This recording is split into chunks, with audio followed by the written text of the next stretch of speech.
So, this is Mandy Chapter 45. I'm going to read you today. Chapter 44 was about Mandy deciding that she should run away so she could find her own family because she just has known what real happiness is now and she doesn't want to settle for anything less than that. So, this is where we start off. Mandy, wake up. A voice was calling to her as from a great distance away. Mandy cried out in her sleep and stirred. Mandy! She awoke with a start and became aware that Sue was standing beside her bed and shaking her vigorously. Mandy, oh Mandy, please wake up. You'll never guess what's happened. What is it? Mandy sat up anxiously. Sue seemed very excited. I heard a car coming up the drive, so I got out of bed to look. No one ever comes to visit at this hour. But Mandy, I think it's Mr. and Mrs. Fitzgerald. I'm sure it's their car down there. Mandy was out of bed so fast that for a moment she felt quite dizzy. She ran to the window and peered out into the darkness. She could see the shape of a car parked in the driveway below, but it was so dark that she could not tell if it belonged to Mr. and Mrs. Fitzgerald. She discovered that her heart was pounding fast. Grabbing her dressing gown, which is like a robe, she ran to the door of her room and she opened it. Come on, she whispered to Sue. And here they are in the stairway. We're going to try to find out what's going on. So there's a car there, and it sounds like it's still the middle of the night because it's not morning yet. Sue eagerly followed her, and the girls tiptoed to the top of the main stairway. The house was very dark except for a small light in the hall. Mandy crept further down the stairs and leaned over the banister. She could see a beam of light coming from under the door in Matron's study, and she could hear voices, soft and indistinct. Can you hear what they're saying? Sue said. No, I can't. Do you suppose it's them? Shh! Mandy was trembling. Suddenly, before the girls could run away, the study door was flung wide open and Matron came out. She turned on the main hall light and both girls were standing in the bright glare. Matron blinked in surprise at the sight of them both. Then instead of being angry, she gave a slight smile and said in a very ordinary voice, Oh, Mandy, I'm glad you're up. I was just coming to wake you. There's someone down here to see you. As she spoke, a figure came to the door of the study and gazed up at her. Good evening, Manders, said Bill. Mandy's heart did a huge somersault. Anne came to the door and stood beside him. Hello, darling, she said. Both the Fitzgeralds were smiling. Mandy had such an urgent desire to run to them that she thought she would fall and tumble down the stairs in her excitement. But she contained herself and she stayed where she was. Hello, she said, and was surprised at how flat and non-committal her voice sounded. What were the Fitzgeralds doing here this time of night? Had they come because she hadn't telephoned them? Were they angry with her? Were they hurt? Well, Mandy, aren't you coming down? Matron moved to the staircase. Why don't you come and visit for a while and I'll take Sue back to her room and keep her company. Mandy walked slowly down the stairs, gripping the banister tightly, feeling that her legs would buckle beneath her unless she did. How have you been, Mandy? Bill asked. Oh, fine. Again, her voice sounded remote and disinterested. The three of them moved into the study. Mandy, you can't imagine how badly we've missed you, Anne said. Mandy looked at Bill and Anne, and a pain began in her tummy. She was so desperately glad to see them both. She sat down in a chair by the fire, and she folded her hands together tightly in an effort to stop them from trembling. Has everything been all right since you've been back? Anne asked. Mandy nodded. Did you miss us? Did you miss us? Bill smiled his teasing smile. Mandy wondered how she could ever explain just how much she had ached to see them both. It was more than words could describe.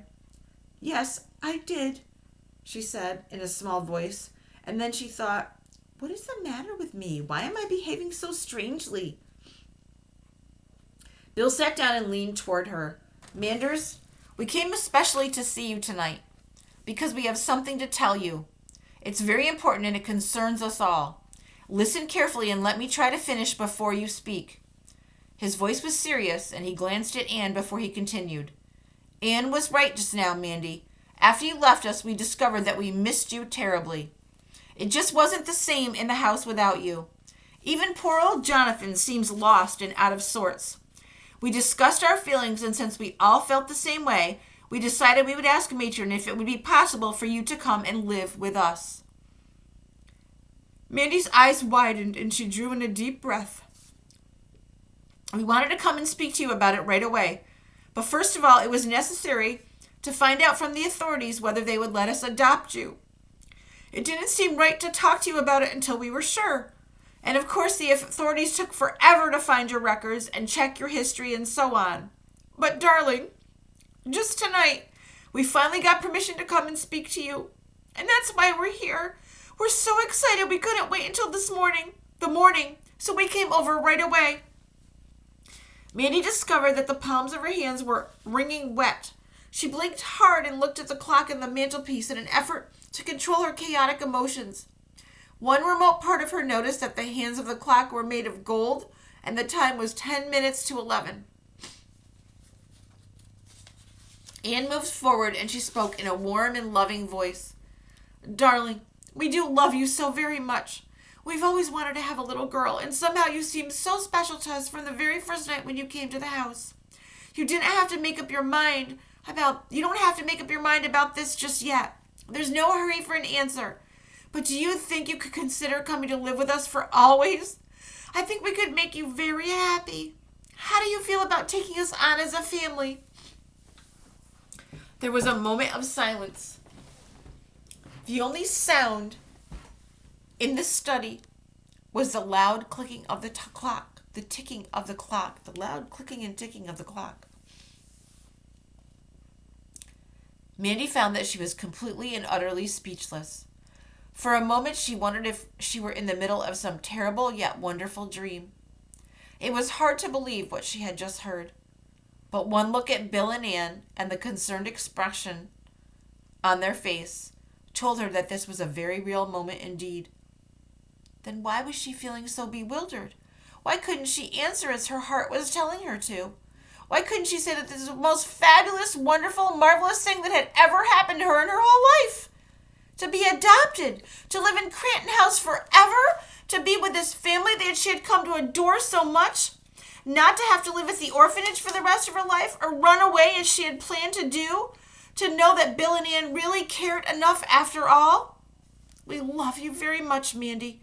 We think we could make you very happy. We've always wanted a little girl." Suddenly, Mandy was filled with the most enormous, brimming happiness. The delayed emotions surged up within her, reaching from her toes to the top of her head, and she experienced a wildly joyous feeling of release. She rose unsteadily to her feet and first looked at Bill and then at Anne. "Oh, gosh," was all she could say. "Oh, gosh." Bill began to laugh. Anne held out her arms and Mandy went into them and clung tightly. She had never been so happy in her whole life, and she could not stop crying. Anne bent to kiss the dark-headed girl, and found herself weeping too. I feel like the whole world should be crying right now. And today I want you to write, "Are you crying?" That's what you're going to write today. There's no bunny today. This book, you know how special this book is to me, but I'll remind you about it. So that's the end of chapter 45, I think. Yeah, chapter 45. And today you're going to write, "Are you crying? Are you emotional like Mrs. Brunel is? Or are you okay?" And I'm going to tell you again why this book is so special to me. So, the very first year I ever taught, a little girl named Natalie gave me this book. And Mrs. Brunel's a mess today. This book touches me so much in so many ways. Natalie was with me that year. And that year, her mom got really sick. And her mom had cancer. And her mom ended up passing away that year. And Natalie was in 4th grade. Well, she was young. About 9 or 10. And it was a difficult time for Mandy. It was a difficult time for Mandy in the book. It was a difficult time for Natalie in my classroom. And it was a difficult time for me. But we all supported her. The whole class supported her. We supported her. I still talk to Natalie now once in a while. And actually, I'm going to call her. I think I might call her right now when I'm done with this.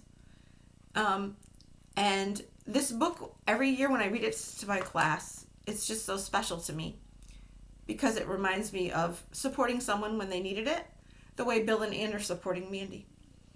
So we have one more day. There's actually 2 really short chapters left, and I'm going to read them to you tomorrow. So for today, Mrs. Brunell just wants to know, are you crying or not? And then why are you crying? I told you why I'm crying. I love this book. Have a great day. I hope I didn't make you too sad all day. Realize it's a happy kind of sad because they want to adopt Mandy. So it's a good thing, but it is emotional for me. Love you guys, and I will see you tomorrow for the last part of Mandy. Bye.